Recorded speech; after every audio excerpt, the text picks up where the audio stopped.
What it is, you. What? What it is? What's good, YouTube? It's your boy Stacie, and I'm back with another one. 80, man. It's time to be a nerd, baby. It's time to bring that nerd Stacie out. Be on that Naruto shit. You know, I got my damn hidden leaf bad headband on. You know what it is, baby. Hey, check me out though. This is every Akatsuki member from weakest to strongest. I'm reacting to this video from Seth the programmer. He is one of the people that give you that good Naruto commentary and shit like that. You know, I'm a Naruto lover. Now we gonna see if he bullshitted. We gonna call it how we see it. We gonna call it how we see it in the comment section. We gonna say how we feel about this list. I'm gonna keep it G with you off rip. Me personally, well, first of all, if you don't know who the fuck I am, you happen to stumble across this video, my name is Stacie. Please make sure you subscribe if you're not new to my channel. Like this video up, comment as well, and make sure you ring the bell to join the gang. Now let's get into it. Now I'm gonna say first of all, I feel like the weakest member of the Akatsuki is of course Zetsu, because his ass ain't shit but an instigator. After Zetsu, I'm gonna say Hidan. I'm gonna go Hidan, and then go from that to probably the homie with all the hearts and shit. Then that's when it gets kind of crazy right there. You got kind of data versus sorcery, and that's when you kind of getting the sticky points right there. I don't know, but you know I don't know. You finna see right now. We gonna see what the homie Seth the programmer saying about this. Let me know how y'all feel. If these are the right choices or the wrong choices, let me know how y'all rank them. Let's get into it. This is kind of a long video. I ain't trying to hold y'all too much. Let's see what they gotta say. Hello everyone, it's your host, Seth the Programmer, and today we're going to be doing my very own Akatsuki ranking list. This video sounds pretty standard and kind of stereotypical, but it seems like everyone has given their inputs on this topic except for me, so I thought I would finally make one myself. There's a lot of contentious topics on this list to go over, such as Akatsuki versus Pain and so on, but I think I have a lot of insight to give that'll be helpful for everyone. For this video, I'll be taking a similar approach to Akatsuki versus Pain, like come on now, bruh. Naruto with the first Rasen, that was a huge Rasen gun. But that one beat Kakuzu. Naruto had to go to fucking Sage mode to beat Kane. What's the Saiyan ranking video, as I did before, where I put certain characters in classes and a range of numbers they could be at, as obviously there isn't always an objective way to put one group of characters above another all the time. This list will also include every Akatsuki member that was introduced from part 1 of Naruto onward of Obito's Akatsuki. This will not include hypothetical prime characters, so for instance, we'll be listing Pain instead of Nagato, Itachi from part 1 rather than Itachi in his hypothetical prime, and so forth. Also, as a rule, we are not including prep time. This is because obviously prep time implies it is not your normal combat ability. This is more of a power scaling video than a is it possible for this character to win kind of video. Okay. You guys will see as we go. The Akatsuki are a group of high Jonin plus level shinobi, all with a task entrusted them by Obito Uchiha to acquire all of the tailed beasts. That being said, it's no exaggeration to say that pretty much every Akatsuki member is an absolute monster that can outright take down Jinchuriki, so none of them are ever really implied or considered weak for the most part in the series, but there is definitely a strength hierarchy. Oh, I forgot about a Paper Bomb Girl. Paper Bomb Girl. Paper Bomb Girl, I forgot about her ass. That means she probably, it's like, okay, Setsu, Paper Bomb Girl, then Hidan, and then let's get kind of sticky. Applied by feats and the actual characters themselves that can be looked into. So starting with Class D, I feel this is the one member of the Akatsuki most people believe is the weakest, and for pretty obvious reasons, that being Hidan at number 10. Hidan, while even much stronger than someone like Asuma. Okay, so we thinking the same way. Hidan, I guess Zetsu. Would you really consider Zetsu a member of the Akatsuki? Like Asuma being a character who was almost at the level of Kakashi in part 1 in the data books, and had arguably the top close-range combat skills of anybody at the time, also stated in the data book. This same person, Hidan, is self-admittedly the least accurate and slowest member in terms of attack speed among the Akatsuki. Hidan even references Kakuzu as the main guy who does all of the work of their duo, with even Kakashi recognizing that Kakuzu was especially powerful among them. Hidan does have a feat of fighting against Yugito Ni, but you can just argue his immortality and Kakuzu could have just done most of the work for him, so he doesn't really have anything going for him other than being stronger than Asuma. Yeah. Granted, as I said earlier, Asuma is powerful, but compared to the other characters in the show, it's usually safe to say Hidan is at the bottom in terms of... That was a real annoying arc. I can't even lie. That arc was... I really wanted that shit to end quickly. Scaling. In Class C, we have numbers... But it worked. It was necessary for the development of Shikamaru. 9 through 7, which, not in order, are Deidara, Sasori, and Conan. Conan, it's not Conan. So this and Class C will require No, they traumatized out Deidara, bro. a bit of context to fully explain my Deidara ain't thoughts, beat so nobody. don't get your panties in a bunch quite yet, but Conan, for the most part, is actually pretty featless without prep time. In the creation of the Akatsuki video game movie, she is shown recruiting and defeating Sasori, but this video game scene is arguably not even canon, whereas game movies such as Storm Generations are confirmed to be worked on as anime canon. The creation of the Akatsuki cutscene in Revolution isn't, and it seems to somewhat contradict things in the actual story. Revolution had some Kishimoto involvement in it, such as creating and designing the perfect Susanoo of Itachi and Shisui, but there is, once again to my knowledge, nothing confirming the actual movie part is canon, the same way Generations is. Conan's only other scaling is just being pretty confirmed to be above Hidan in Hidan's own words, and with prep forcing Obito to use Izanagi. However, in the Obito fight, we have confirmation that the only reason she did remotely good in that fight to begin with is because Obito initially underestimated her and forgot she was a strong Akatsuki member as well. So you could argue every time she even did good against Obito, it was when he wasn't going all out. So Yeah. it's hard to scale her using that. We're also not using prep time for this video due to the nature of it, as obviously prep time would allow a lot of characters to be higher than they should be. The other problem is that her only other real combat showing is against Jiraiya, in which Jiraiya in base is able to kind of tag her. She ain't want no smoke with that shit. Jiraiya, man, listen, I ain't trying to say nothing disrespectful to the little hoe, but she ain't want no damn smoke. With a questionable attack. Even against base Jiraiya, Pain thinks she would be pretty much zero health. Pain also told her that Naruto would mop her if she tried to fight him during the Pain arc as well as this, so it's not very practical to rate Conan as a top tier. Bro, we talking about it too much, bro. We know she trash. In terms of Move it on. Deidara and Sasori, This one, I think Deidara and Sasori, they not on the same level of Kakuzu, bro. I don't feel like Kakuzu that raw, bro.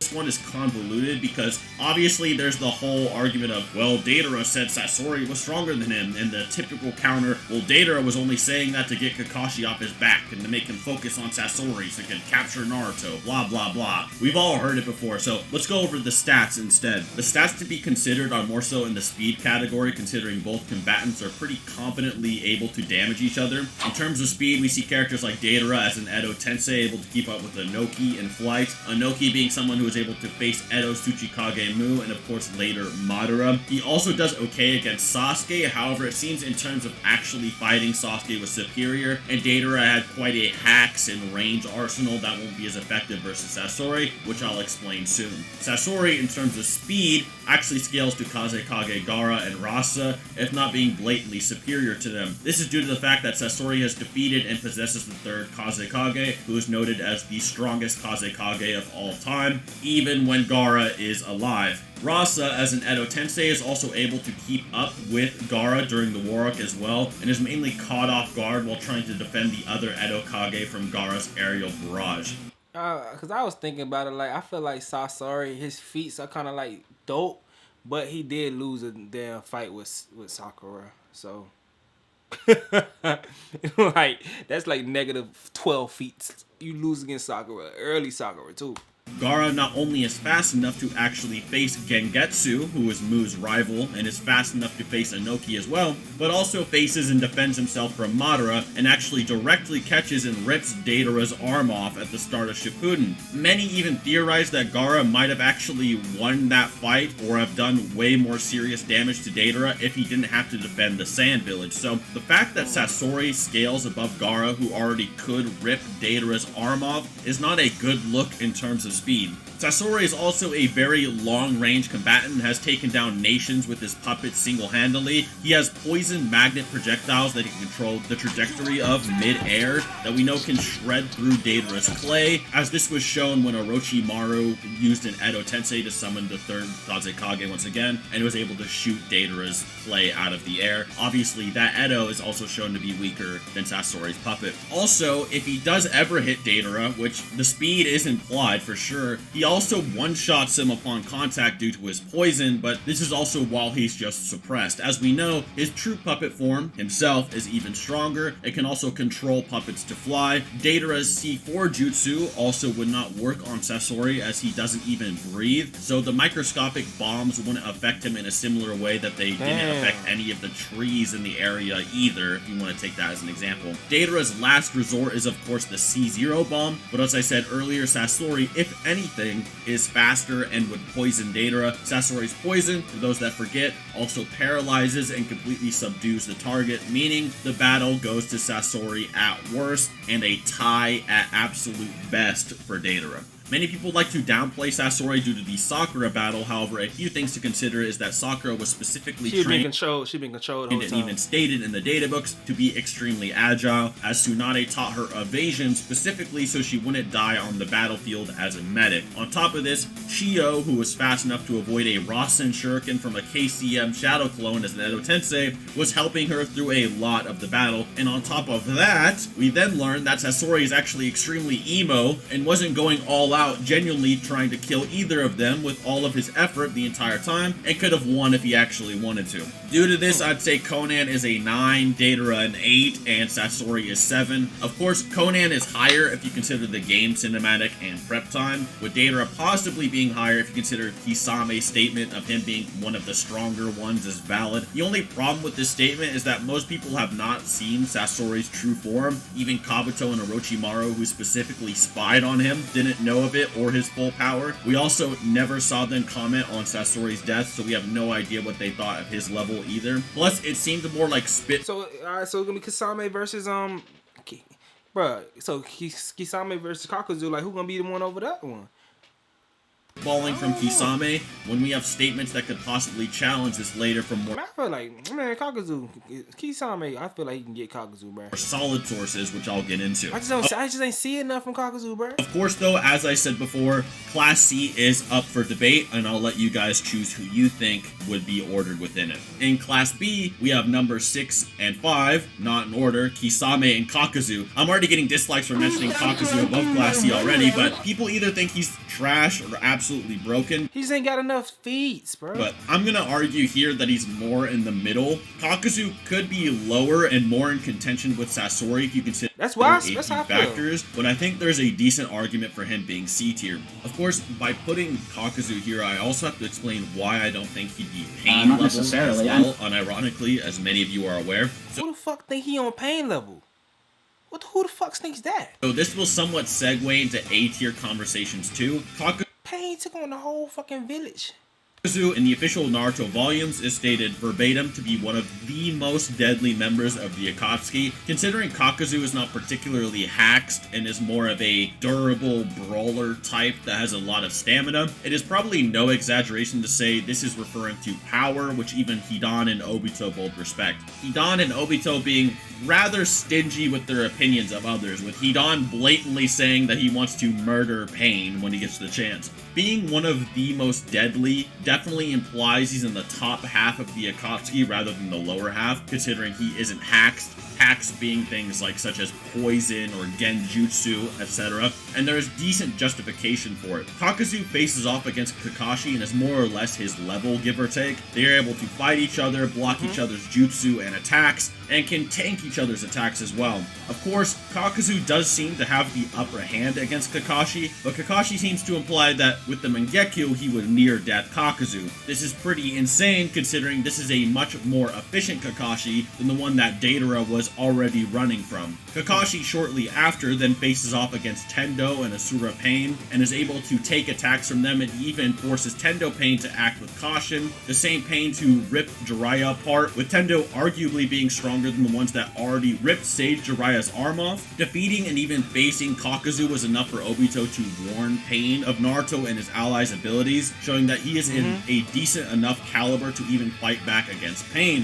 which is displayed by Kakashi. However, this fear or warnings is not made in reference to Sasori, Deidara, or anybody else, only Kakuzu. Even with the knowledge that Naruto's allies, who Obito references, have faced these people before, they are not mentioned in Obito's warnings. This, alongside the volume statement, spells it out that Kakuzu is more than likely on a higher tier than the previous, and is considered quite impressive by the actual higher-ups in the Akatsuki. I'm definitely not saying this to please the Kakuzu fans, by the way. Swear. Anyway, for Kisame, Kisame is awkward because his power fluctuates pretty wildly depending on his competition, with him being able to become stronger the stronger his opponent is, respectively. However, there seems to be limits to this that he admits to a few times. In part 1, he seems to believe his limits are Sannin level, like Tsunade, Orochimaru, and Jiraiya. This may be consistent if you consider Tsunade a sort of pseudo-rival for the 4th Raikage, who rivals Killer Bee in his completed tailed B state, and all of the Sannin are supposed to be somewhat rivals in strength, with Kisame only taking on Killer Bee's version 2 cloak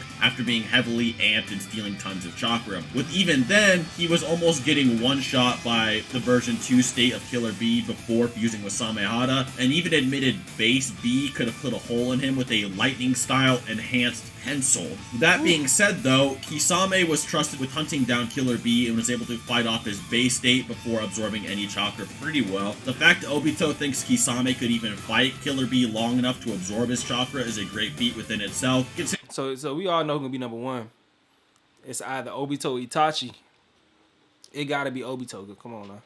Considering Sasuke, who fought Bee recently, is someone who Bee thinks is the strongest he's ever fought before, even stronger than Jonin, Minato, respectively, who Bee has fought many times before. Killer Bee in base is also able to fight against reanimated base Sharingan Itachi for a good amount of time, and could even hold off some of his jutsus, as well as help a fatigued KCM Naruto face off against Obito's reanimated Jinchuriki, or the new Paths of Pain. Considering clones can drain the powers of the original, as we see with Hashirama, it might be no exaggeration to say that KCM Naruto might have been nowhere near his peak during these battles, but these shadow clones were still fighting off many Edo Tensei that everyone in the Alliance was blatantly struggling with, including Boy, their analysis be going so many different loopholes and wormholes to get around to back to the point. Like, goddamn, bro. Ara, Inoki, and so on. Due to this, and even base B scaling to a stronger original KCM Naruto rather than a shadow clone, even if they are all fatigued, it's very likely Kisame would simply be in a higher caliber than the rest of Class C and D. Kisame is also able to force Might Guy to have used the 6th gate, even with only a 30% power clone, and Might Guy has to use the 7th gate against him later when he steals some of B's chakra again. Dang, that was only getting 30% clone. Between him and Kakuzu, I'd personally like to go Kisame, but for the Kakuzu fandom's sake, we'll run with the volume statement and say Kakuzu is stronger than base Kisame and is number 5, with Kisame maybe being able to overpower him with amps later. So, don't smite me. Okay. Class 8. Alright, so I got Pain, Itachi, Obito. Pain, Itachi, Obito. In Class A, we have numbers 4 through 2. Wait, I'm missing somebody. Who the fuck am I missing? We gonna see. Which are Itachi Uchiha, Pain, and Obito Uchiha. No. Okay, so who number 1? Who the fuck is number 1? In order once again, Itachi we can all agree has varying degrees of strength, but in the lore is Well, are they considered like moderate? generally considered above Sanin tier and is on a different level than most of the cast. Nagato? They say he's not doing Able to Nagato. point a finger at and annihilate Orochimaru, faces off against Kakashi with only a 30% clone, toys around with Sasuke, stronger than the one who was already able to bully Deidara, then annihilate Orochimaru in the same fight to the point Zetsu thinks he's completely invincible while he's on the verge of having a heart attack and going blind. Obviously, people will then make contentions about the statement in part 1 of Jiraiya and facing off against Kisame and Itachi, where Itachi then lies to Kisame saying, oh, we might stalemate or we might kill each other even with your help. But obviously this is more so based on Itachi not wanting to harm the Leaf Village. We already know that Jiraiya is more of an equal to Orochimaru, and Orochimaru thinks Itachi is blatantly superior to him. So obviously Itachi is not equal to Jiraiya. Kisame pretty blatantly always concedes Itachi would mop him in a fight as well, and has utmost respect for him. Even while extremely ill, he actually spars with Kisame in a Canon Generations mini-movie scene, and while Kisame is able to get the upper hand, Kisame concedes the moment Itachi activates his Mangekyo Sharingan, even while nerfed beyond belief. Itachi in his youth was also considered a rival for Obito Uchiha when he first joined the Akatsuki in the novels, and even with his sickness, Obito thought that Itachi could pretty much Batman him if he has ever learned his secret and could kill him if he wanted to. Many people downplay Itachi because of the Sasuke. Nah, these dudes be Itachi dick riders, dick suckers, so you never know. They be whole Uchiha clan dick suckers, so you never battle, but we know he wasn't even trying during this fight, so it's not really indicative of an anti-feat. If anything, he pretty much just toys around with the guy stronger than Deidara and Orochimaru and won. Orochimaru, even post-fight with Hiruzen, thinks he can fight off Sasori after researching a lot into him, and even though he doesn't know of his true puppet form, he knows of his third Kazekage puppet, and even then, and with his 2 Hokage summons he had before, he still never considered fighting Itachi. Even after fighting Hiruzen, he blatantly admits Itachi was always stronger than him and wants to take Sasuke to reach his level. With his Amaterasu that could easily one-shot any Jinchuriki, the Totsuka Blade, and Yadamir, Itachi really is pretty much invincible in the first half of Shippuden.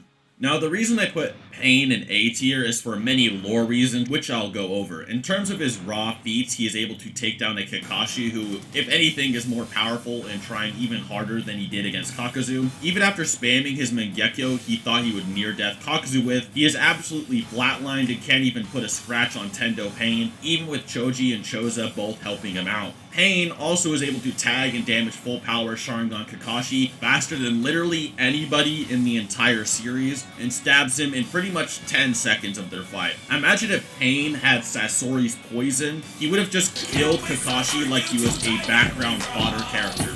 Or how Sasori treated Kankuro at the start of Shippuden is a good example as well. Tendo then becomes extremely fatigued after he spurgs out and uses all of his energy to annihilate the Leaf Village with a Shinra Tensei, and then has to face Sage Naruto and all in Mount Myoboku. Naruto at this moment is an absolute monster. Even in base, Kakashi thinks that Naruto is already strong enough to fight alongside him, and even after seeing Kakuzu fight, he thought he could destroy him. He didn't just see Kakuzu and go, wow, that guy...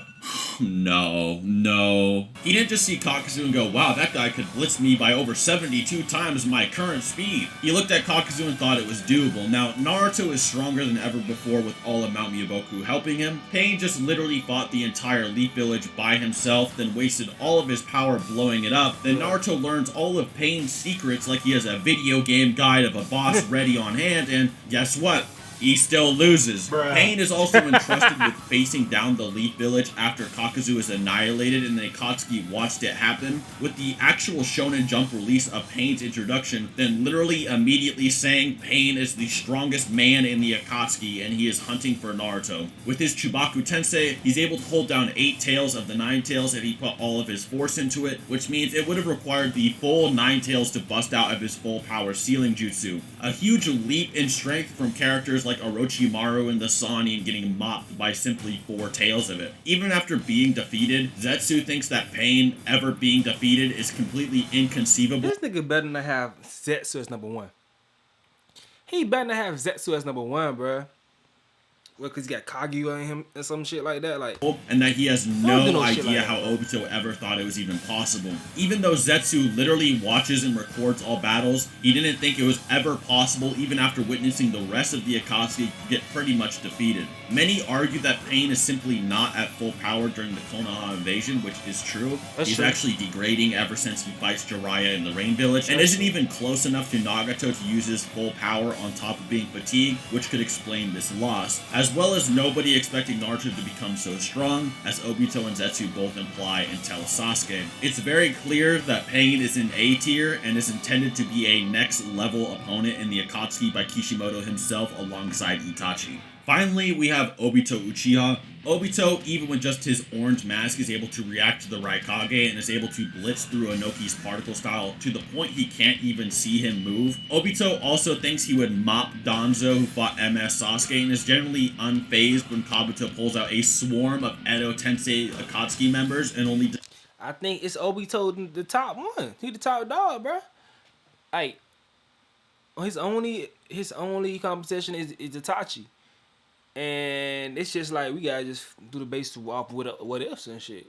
And this is only most of the other stuff's only what's the name with one Sharingan, bro.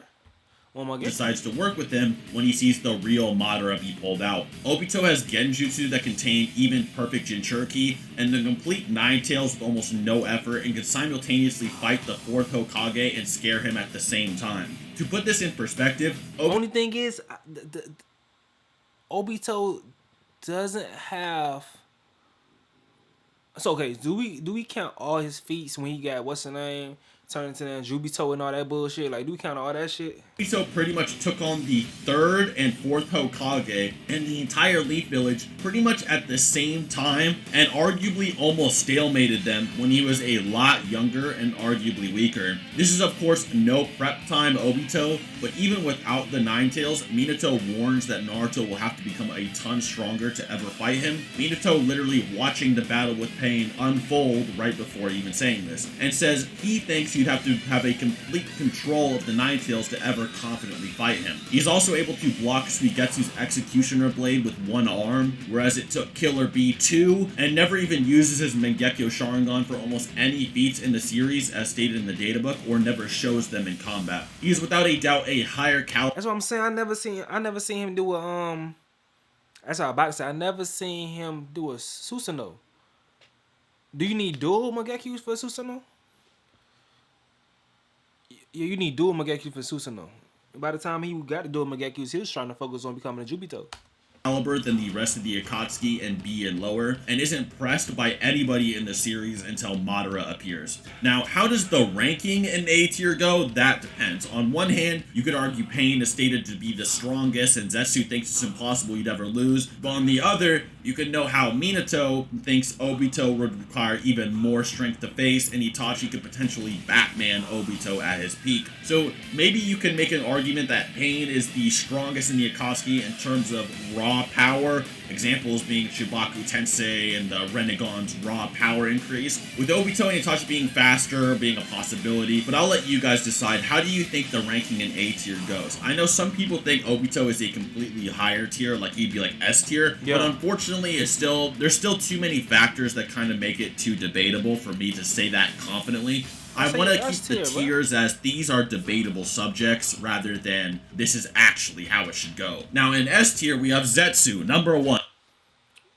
Just because he got Kaguya in there, I guess. Like. Now Zetsu is weird, so hear me out, but he can either be utter garbage or pretty peak, so he can either be number 1 or possibly in C tier. And the reason Zetsu is weird is because his power can depend on who he's attached to. So for instance, when he's attached to Obito, he can fight off EMS Sasuke. When Guru Zetsu is attached to Yamato, he can fight off the entire Shinobi Alliance at the same time. So it makes you wonder just how truly strong Zetsu would be, or could be, when attached to certain characters. Oh, and he also stabbed Ten Tails Madara, which is a better feat than any Akatsuki member, GG. But no, anyway, that one is kind of a joke, but it really depends on those factors, as I said. So maybe you guys can rank Zetsu yourselves, but that's my list. I hope you all enjoyed. If you did, that's that cheat shit, bro. Maybe consider leaving a like and subscribing. And other than that, till next time. He just want to do some funny shit, dog. I guess you can get Zetsu that shit, but Man, that's cheating, bro. That's just plot armor, plot whatever. Zetsu, man. Fuck out of here, bro. Yo, man, let me know what y'all think in the comment section below, dog. It's your boy Stacie, and I fuck with you because you fuck with me. Hey.